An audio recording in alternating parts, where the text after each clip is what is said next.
తర్వాత ఇప్పుడు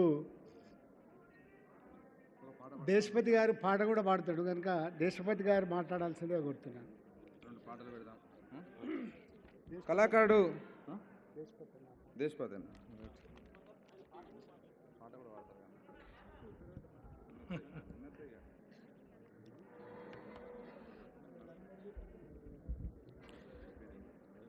పొద్దు తిరుగుడు పువ్వు పొద్దును ముద్దాడే, తొలి పొద్దును ముద్దాడే, అడవిలో వెన్నెలమ్మ ఆకుల ముద్దాడే, చిగురాకుల ముద్దాడే.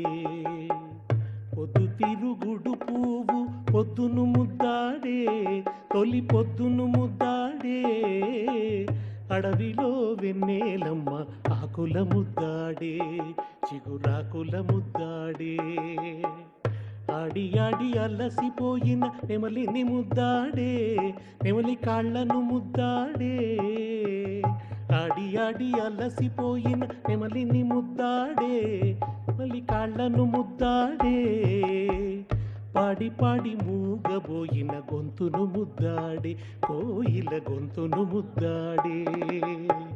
పొద్దు తిరుగుడు పువ్వు పొద్దును ముద్దాడే, తొలి పొద్దును ముద్దాడే, అడవిలో వెన్నెలమ్మ ఆకుల ముద్దాడే, చిగురాకుల ముద్దాడే. ప్రకృతిలో ఓ అద్భుతమైన ప్రేమని, త్యాగాన్ని దర్శించి ప్రకృతి సహజమైందే మానవ బంధం, మనుషులు మనుషులుగా జీవించటం, సంఘం కోసం నిలబడడం, ఇదొక ప్రాకృతిక ధర్మం.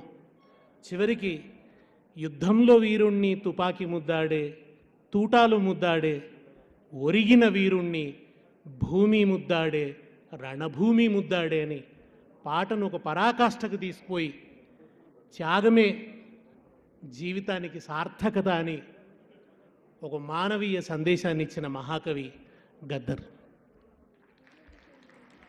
మనకు మత సంస్కృతికి చెందిన పాటలు ఉన్నాయి. పరిష్కారాలు భగవంతునిలో వెతికారు. మానవ జీవన సంవేదనల్ని పాడిన అన్నమయ్య అయినా, త్యాగయ్య అయినా, రామదాస్ అయినా తక్కువేమి మనకు రాముండొక్కడుండు వరకు. ఆ రాముడు ఒక్కడుండేంత వరకు మనకు తక్కువ ఏమిటి? వివేక్ గారికి స్వాగతం. ఏ కష్టాలనైనా నష్టాలనైనా తట్టుకుంటాం కదా, కనుక రాముడు ఉంటే చాలు అనుకున్నాడు. భగవంతుల్లో పరిష్కారాలు వెతికిన పాటలున్నాయి. లేదా పెట్టుబడిదారులకు పరిచారికలుగా పనిచేసిన పాటలున్నాయి. పాలకవర్గ సంస్కృతికి చెందిన పాటలున్నాయి. మధ్యతరగతి ప్రజలు పాడుకున్న భావుక గీతాలున్నాయి, లలిత గీతాలున్నాయి. గద్దర్ పాటలు ఏమిటంటే, ఒకసారి సిద్దిపేటలో సాంస్కృతిక ప్రదర్శన జరుగుతున్నది, గద్దర్ది. పాట పాడుతున్నాడు గద్దరన్న.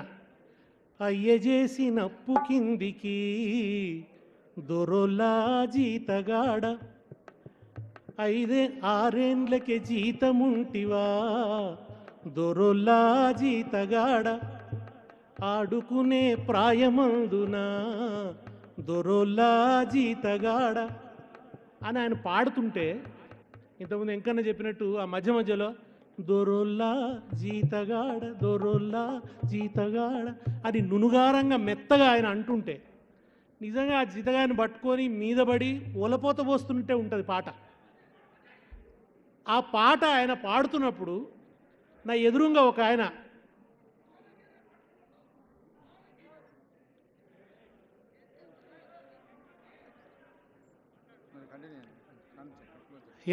ఆయన గొంగడేసుకొని కూర్చొన్నాడు, ఒక జీతగాడు. చెమటలతో కట్టగట్టిన మొహం ఆయనది. ఆయన ధారాపాతంగా ఏడుస్తున్నాడు. అది చూసినప్పుడు అర్థమైంది ఏంటంటే, గద్దర్ పాటలు భూస్వాముల కాళ్ల కింద నలిగిపోయిన జీతగాళ్ల రాజకీయాలను కైగట్టిన పాటలు గద్దర్ పాటలు. కనుక ఆ జీతగాళ్లకు గొంతు ఇచ్చినటువంటి వాడు, ఆ జీతగాళ్లకు మరలబడే ధైర్యాన్ని ఇచ్చినటువంటి వాడు, పరిణామశీలంగా నిలిచినటువంటి వాడు, స్త్రీవాద ఉద్యమం వచ్చినా ముందున్నది పతాక స్థాయిలో ఉన్నది గద్దర్ పాట, దళితవాద ఉద్యమం వచ్చిన పతాక స్థాయిలో ఉన్నది గద్దర్ పాట, సౌందర్య విహీనమైన చెత్తకుండిలో కూడా అద్భుతమైన సౌందర్యాన్ని దర్శించినవాడు గద్దర్.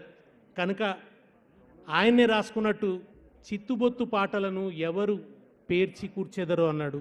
ఆ పాటల్ని పేర్చి కూర్చటం, మూగబోయిన గొంతుల్లో రాగాల్ని నిలపటమే ఆయనకు మనం ఇచ్చే నివాళి.